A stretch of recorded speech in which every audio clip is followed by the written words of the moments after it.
Habitat has been a lot for me and my daughter personally.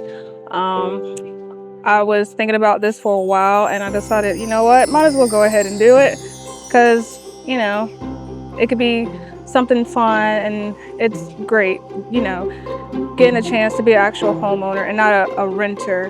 So it means a lot to be able to do this and have everybody come and help, you know, build a house for me and my child. And then I also get to do it myself, you know, so it means a lot.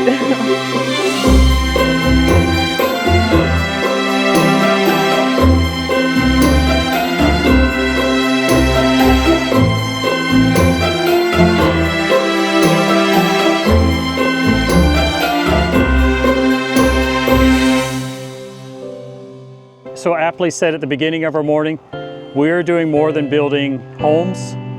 We're building stability, we're giving hope to some families. So whether you're a sponsor, whether you came as an individual volunteer, whether you're a homeowner, thank you so much for being part of this build today at Women Build 2026.